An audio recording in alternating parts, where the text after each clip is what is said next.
to the metal when the lane moving fast. Hey, let them all cross. If they hate, then let them hate and make a bigger boss. Hey. What is up, ladies and gentlemen? We are back. We are live. It is the Freight Coach Podcast, the top podcast in transportation, coming to you guys every single weekday, 8:30 a.m. Pacific, 10:30 Central, to break down some industry headlines. But most importantly, you guys provide some actual insight into what you can do with all of this information. If this is your first time tuning in, welcome. This is the real side of freight, ladies and gentlemen. And I do say that before every single show. And what I mean by that is I only speak with transportation professionals. And today's guest is nothing short of a transportation professional. He is pretty much primarily my resident LTL expert out there. And he's agreed to jump on the show today, you guys, to bring a broker's perspective and a provider's perspective on all of the NMFC code changes that are out there. And with that being said, I have Mr. Rocket Man, aka Gabe Pankonin, back on the show. Gabe, thank you so much for joining me. Always a pleasure to see you, Jolly. How you doing? Dude, I'm doing well, man. I wish we could get together more often, but I guess screw us for both being busy and having shit that we're doing all the time. What are we running businesses? Jeez. Yeah, I know. Who would have thought, right? Oh, man. Dude, I wanted to pull up. I saw a couple of your team jumped in back there. I wanted just to psych them out and pull them up on the live stream here just to freak them out a little bit. And I would have loved that, I'm sure. So, dude, what's new, man? How's everything going out in beautiful North Dakota on this Tuesday morning? It wasn't so beautiful this last weekend. It was like 45 degrees, which is strange for June. We had a little cold weather baseball, but it is summer now. It's like 80 degrees today. We're back. Fargo's beautiful. It's the best time of year to be here. Probably the only time of year that I like to be here is June, July, August, September. So I'm in a good mood. Dude, I love it. Man. So, dude, how's things going this year so far? Again, I always like to have guys like yourself on the show who can actually breathe reality into it, as opposed to a bunch of headlines by people who aren't actually running businesses or talking to manufacturers from a provider level like you are. So how are things going on your end right now? I mean, Rocket is having a good year, but we had some interesting hiccups, or I guess I would call them interruptions. The tariffs we were particularly exposed to those. We service the e-commerce industry really heavily. Yeah. So any company that's shipping stuff online that's big and bulky going to a residence, that's kind of our pitch. Well, most of those products don't come from the USA, and almost all of them come from China. So we had some interesting calls with the founders and CEOs of those companies. It was kind of fun. It was nerve-wracking, a little bit fun, because they're like, hey, what do you think is going to happen here? And I was like, well, I don't have a playbook for this one. But generally speaking, we saw a dip in volume and then a pretty big increase in volume, and that's kind of leveled off. It is difficult to run your business when volume goes up and down and you don't know what's coming next. But I think that the impact there is probably minimal. Normally, like 2020, when it was 2021, when there's a huge boom in e-commerce, it was consumer driven. This was actually not consumer driven, demand or supply. It was all about, is there a tariff? What's the tariff going to be? Should we stop ordering containers? Should we order all of them now? Inbound warehouses. So it's been a fun spring. We'll just put it that way. But the numbers have been good. So yeah, no. I'm glad you brought that up, right? Because I feel like everything you see is just over sensationalized, in whether it's the media or social media, content creators. Regardless, everybody's trying to push a narrative to get clicks, right? Because this might come as a harsh reality for some, but you guys, most people out here are literally compensated solely on the amount of clicks that they can get. So the more outlandish shit they talk, the more clicks they get, and then you can package that up and sell it to advertisers and monetize that, right? So you got to take that with a grain of salt when you see some of this data. But, again, this is why I like talking to real business owners who are actually having these conversations with these manufacturers, CPG companies who are directly affected by this, and the strategies that you guys have to come up with, right? Because, again, I feel like there's a false sense of, oh, you're a transportation provider, they're a manufacturer, you guys should just have all this shit figured out and then should just be seamless, right? Yeah. There is more, hey, what should we do here, than I've seen in the past, right? I was just having a conversation this morning about this exact topic with somebody, with a prospect of ours, and they're like, yeah, man, we're just trying to figure it out. And I'm like, hey, we're literally here to help in any way we possibly can to ensure this is as smooth of a transition as possible, regardless of what the percent tariff is applied to specific commodities out there. Like, we have to find a solution, right? And especially individuals like ourselves who are founders, who are actively selling, like, we can't just put our feet up and be like, well, guess we're going to sit this one out, you guys. Yeah, no option on that. I think too, part of it was there's all this turbulence on what might happen. But it is kind of interesting. The only time that like more than one or two of my customers all at once will be like, hey, what do we do here? In my recent memory at Rocket was when we started it, and it was during COVID. And they're like, what do we do here? Are we an essential business? I remember that question. And I was like, well, I have no authority here. I don't. I was just researching. I didn't have AI either. So I was like, well, you ship desks that go to somebody's house. I think they have to work. That seems essential to me. And they were calling themselves essential, right? That's how that worked. And now it's, hey, what do you think is going to happen with these tariffs? And I'm like, well, again, I have no idea. I don't think anybody does, except for a select few. But it did kind of, there's a lot of pandemonium for very little fervor, I guess I would say. It ended up being, okay, now there's a tariff, everybody adjusts, and things are business as usual, relatively speaking. If I was an e-commerce importer, it's not business as usual. There is a difference. But for the freight folks, it's, hey, that didn't fix, there wasn't a huge boom. And I know that people are talking about it. There was a lot of containers that are coming in this week, actually, but that's not going to be a continued volume, in my opinion. It's going to be a return to the mean. I think most people, Gabe, and this is very hard in today's society, you need to wait 60 days. Like, I think you literally need to wait 60 days worth of data to say something has changed or not, right? Because again, people like to focus on the peak. They're like, you know, whether it's this, right? Like, oh, hey, there's a bunch of containers coming in. Is the market recovered? Fucking wait 2 weeks, right? Yeah. Wait for all of that stuff to be processed and dispersed and put out there into the distribution network, and then come and talk, right? It's just like all of these people that I've seen out there regarding the full truckload space, for example. It was DOT inspection week, then Memorial Day, and then it's the summer, and they're like, oh my God, the market's back. I'm like, no, it's not. Wait a little bit, you guys. Like, wait till July. Exactly. You know, and again, if people pay any attention at all, which they don't, they only pay attention to the moment, wait until after the 4th of July. All right. That is a very real indicator on if prices are going to remain elevated or not. Because again, what happens this time of year? Most people go on vacation, kids are out of school, you know, so again, there's going to be natural dips and stuff that come along with it. But I haven't seen any drop in capacity out there at all. And you know, with that being said, I think people need to prepare that the freight market might look the literal exact same in 12 months from now that it does right now. Yeah. What is it like? Just like the Fed interest rates, we thought those would be lower too, and they just kind of are staying the same. I think that no one can predict it, but nobody was right about the fact that the market's in the same spot it was for interest rates, for truckload market. The LTL market's the same. Although I think that LTL carriers are probably hurting more than they have in the past, but they don't give price decreases in LTL. They just have what they call pricing discipline. And so that's not going to, although I do think the NMFTA changes coming up might shift some LTL pricing around. So, and this is, you know, and that, again, I'm glad you brought that up. Because to me, I think that the NMFC code changes that are coming down, I think might go down as the greatest market grab ever inside of transportation, right? Because I've been talking to a lot of people, and I mean, I just had Scooter Sayers on the show last week with Cubiscan, and he was telling me, he was like, yeah, we were at this really big show earlier this year, and 50%, literally 50% of the shippers there had no idea there was a change coming. That was 60 days ago.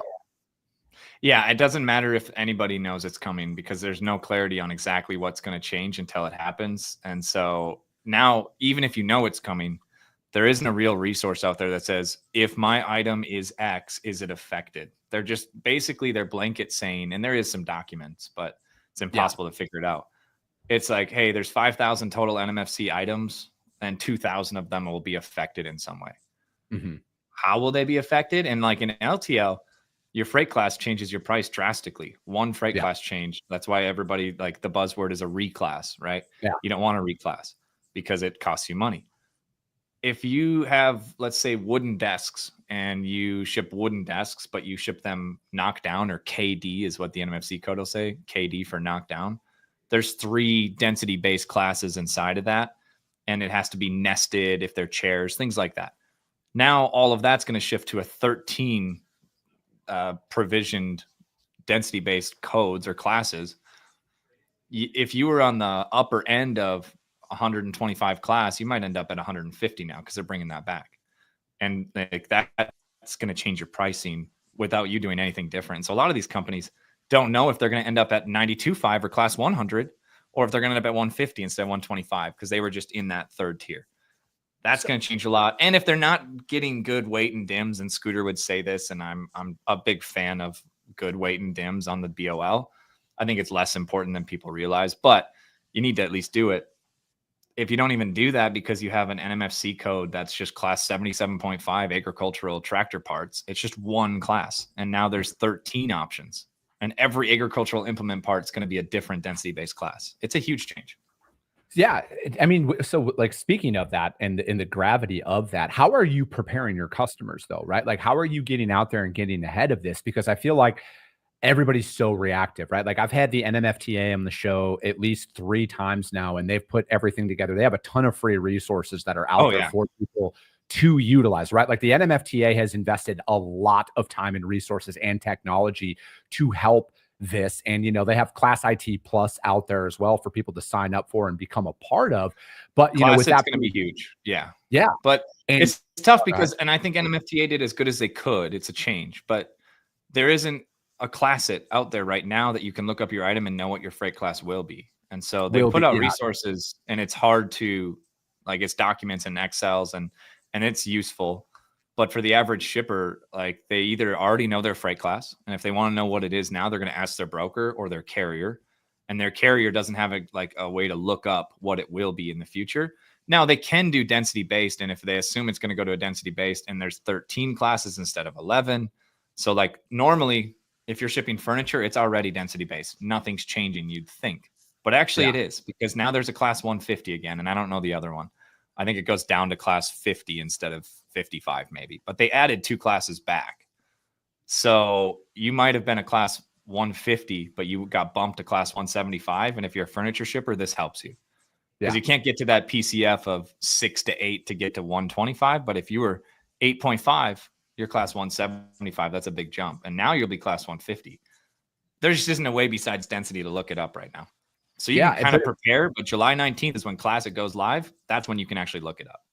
No, but like from my perspective though, Gabe, like, I mean, you get this as well as a broker, as a service provider, like there's not a lot of competitive advantages that we necessarily get to utilize in our careers, right? Except for when situations like this happen. And just the fact that all of the details that you just broke down right now tells me, and again, maybe I'm just blindly assuming that you've already had this conversation with the majority of your customers. They are very aware that there could very well be changes coming to their product. Not all of them, but you're preparing them for them. And that's the point, right? And to me, I feel like most people don't, right? Like most people don't even have this. They're like, they maybe have just passively mentioned like, oh, hey, sometime in July, things might change. Just pay attention to that. But you've broken this down on a granular level. And that's just like, that's the opportunity that I'm talking about. Because again, man, as you know, we don't have a lot of opportunities as brokers to come in and like to differentiate. To differentiate ourselves.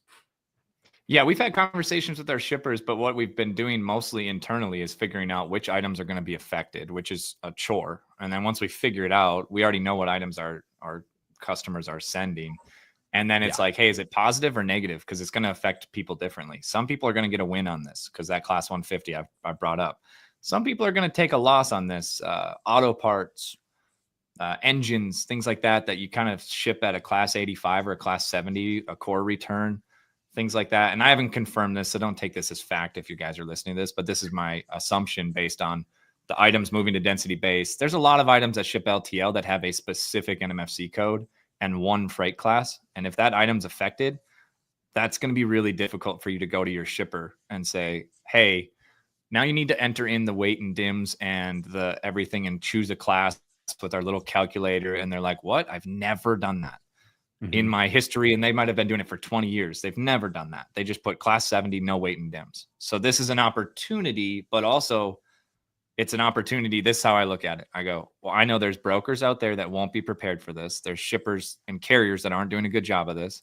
And if I call these shippers up with the script of, hey, I know that your item is this and it's going to be this freight class, and here's how it's going to be affected. Would you give me a shot to do a rate study because I provided that? That's a much better cold call than, hey, do you want to quote a shipment? Yeah. And in fact, this is funny, Jolly. I just remembered this. Our biggest customer at Rocket, won't name the name, but our biggest client, I cold called in 2016, 2017, because their item was changing out of the NMFC docket. I researched the docket and I cold called their CFO and I said, hey, your item's shipping at class 250 right now. You're going to be at class 125 because it's a density based, and then you guys are now getting a specific code. He didn't know that, and Unishippers did. Unishippers submitted it on their behalf to the NMFC, and they named the client. They said, on behalf of this client in 2017. So I cold called the client. Unishippers did the work. They helped the client, but they didn't tell the client what they were doing. And so in my opinion, they didn't do the work. And so I called the client and they switched over to us, and they send several hundred shipments a day with us. Over the last 8 years now, they've been working with us because of an NMFC change. So it's a real thing.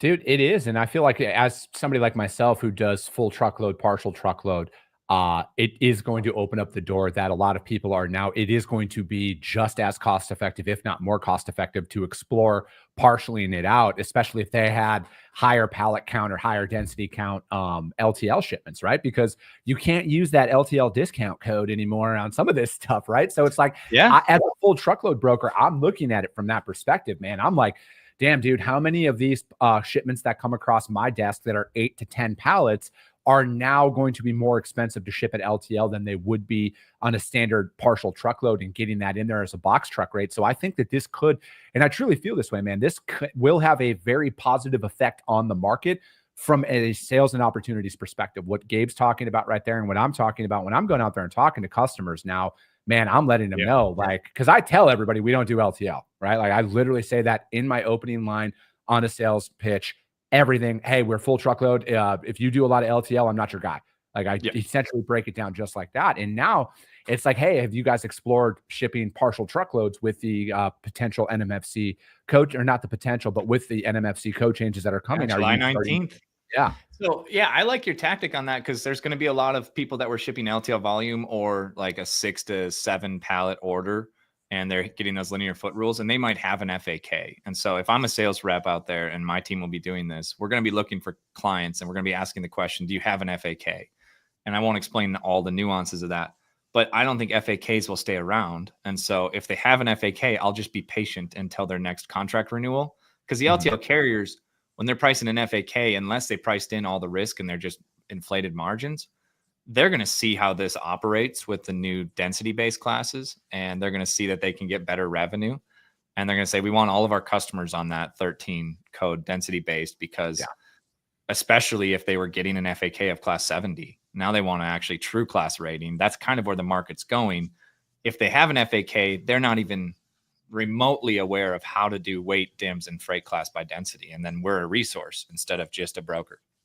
Yeah, no, and that's exactly it, right? Like we're literally going through this right now with a prospect of ours, right? Like we have, thank God I have a business partner who is cool in Microsoft Excel, because I'm not. We broke a lot of that down, man, and we're finding, hey, how do we create milk runs for our customer that's going to save them money on that, right? Where now it's multi-pick, one drop and everything. And, you know, and I feel like this is one of those things where, again, this is why I always tell people to start in a niche, right? This is why you don't blindly just go out there and move shit.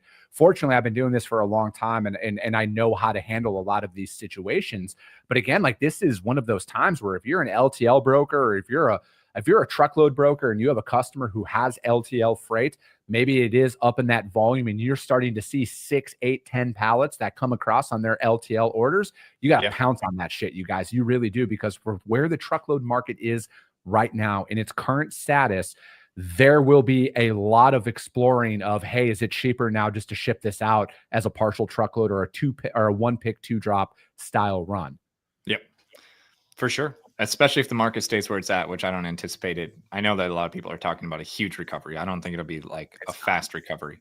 It'll continue to get better over time because it has to. That's how things work, but it's not as quick as most would think. Dude, there's this morning show host, orange shirt guy, who's been saying that for about 18 months now. I haven't heard of this orange shirt guy. Yeah, I don't know, but there's been somebody out there who's been saying it's a slow and steady thing, and you're going to look back over an 8 to a 12-month period, and people are going to be like, "Holy shit, rates are up 35 cents a mile! Look at this massive, drastic change." But it's been a ratchet up approach. It doesn't feel massive, yeah, dude. But that's how it's going to be, right? And I feel like it almost has to at this point, because outside of any black swan event that comes in and completely rattles the industry, it's just how it's going to be. I think it's proven that even the tariffs didn't rattle it enough. I don't think all that capacity, the surge of containers. I don't think that's going to rattle it enough, but I could be wrong. And I'm biased because I want it to be a little lower for longer because we're doing well in this market, and I'd like to be ready to. I mean, we are ready for a recovery, and we'll grow, but it's too easy to grow during that. So I kind of like it this way. And that's the thing, right? And I think like ultimately when you deduce it down, Gabe, you have to look at like if you've been able to grow over these last like 3 to 4 years, like continuously, you're going to do very well when things improve, right? And because it's like you have to apply the strategies that you're doing right now, right? Like shit, I just talked about this. Put a post out there this morning, man. There's no piece of technology that's going to save a shitty process, right? Like all of the gains and stuff that everybody's looking for are literally in the work that they're avoiding. You just need more reps, right? You got to get told no more on the phone. Hey, are you still actively cold calling every single day, Gabe? I'm not cold calling. I'm still on the sales calls, but my team is cold calling every day.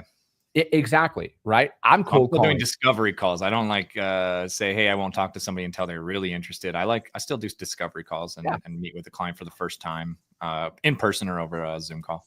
Dude, I'll say this, man. Our cold calls that we've been having are so much more pleasant than they used to be. So much more pleasant. And I truly think, Gabe, it's because nobody's actually doing it. Everybody will post that they're doing it, but I don't think people are email. I think from a quality perspective, if you just go out there and just do basic research on a customer, right? You call somebody, just easy example, they're a food shipper. Talk to them about refrigerated freight. I know, fucking shocker. But again, if you are just even slightly prepared for those calls, like it's amazing. And this doesn't lead to just an influx in business, but it's at least a positive first step. Because I think a major miss and failure by a lot of people, and I'm including myself in this when I say this, is people overestimate where they're actually at in the sales process, right? Like just because you called somebody one time and you're shocked that they told you no, like why? Why are you shocked? You're a complete stranger, right? Or you're shocked that they didn't let you bid on freight. Can't believe this deal didn't go through. Well, you can believe if you look at it. Dude, and that's exactly it, right? So it's like, how are you out there actively working in this market, right? Because like from a business development perspective, we are all gas, no brakes when it comes down to it, right? Like we are calling as much as we possibly can at all times. So how are you guys approaching that? All gas, no brakes, same thing. We're always kind of shifting our strategy to wherever our product roadmap is. And so right now we're selling white glove more than we ever have. Our core offering is curbside delivery, and like I call it gray gloves. So our carriers do a better job of curbside. They'll bring it to the front door. But now those same carriers are asking us to offer white glove. We've got a couple of really good, I would say, clients that have proven success with that, with nationwide white glove for LTL. So I'm not talking final mile agents. It's a different model. But if we are calling a client, one, we're constantly refining how we find leads, right? So we work with a company called Practical Prospecting, and Jed and Troy Barter are over there doing that. They're always using different tools to find the leads. And then it's just message. Like if you can get your message out to more shippers, you don't need quotas. You just have to get the message dialed in. And our message is super narrow. Not everybody's going to like, you can't just cold call random shippers and say, hey, I offer curbside and white glove delivery for big and bulky items like saunas and cold plunge tubs. And they're like, yeah, but we ship steel. But I will say one mistake I made, Charlie, over the last 2 years is I tried to remove myself more from the sales process because I thought that's what CEOs are supposed to do. Hey, I got to scale the org. I got to get removed from that and focus on other stuff. there was no reason to do that. Like, I'm the best seller on the team still. I know the product the best, and that's what drives revenue. And turns out that revenue fixes way more things than me fixing other stuff. If you have revenue and you have good profit, it's not as important to focus on all the other aspects of the business. But if you don't have revenue, you don't have profit, then everything's a problem. So yeah, I would say revenue heals all wounds almost. And then, overscaling can happen. But I have another good buddy of mine who owns a company, and he's organically grown it to doing over 100 million a year. And he told me pretty much 2 years ago, he's like, dude, don't hire any sales reps. You lead the sales charge until you're approaching 100 million, then hire people behind you. He's like, because he told me, I very much the same, what you were just saying there, Gabe. At the end of the day, is nobody's going to sell it like you're going to sell it, and you need to sell it that way with that intensity until you reach that point, and then you have the finances to build the team around you. And again, I think that's what a lot of people overlook, right? I think a lot of people overlook how long it's going to take. They overlook how hard it actually is to get that high. And again, I think more people are, because they're chasing the exit, right? I think that's what a lot of it is. They're chasing an exit. And which is the wrong thing to do. Everybody who's ever sold a business for a lot of money was not building it to sell, unless they were VC backed, but because that's the only way you can get liquid on those businesses, which I'll save for a different episode. However, if you're building it with only an exit in mind, then you're taking shortcuts always, because you're trying to shorten the path to an exit. And if you're trying not to exit and someone offers you a ton of money and you say yes, that's different than building it the whole time of taking shortcuts. We don't need to develop that feature all the way because the client didn't specifically ask for that, even though that's the way to do it. Mm-hmm. I do think too, you said that when you get the financial resources, then add a sales team. That's what I did, and I have a good sales team. But the mistake I made was then I removed myself from the sales process, and I was like, hey, there's 5 of them. They'll just do what I was doing.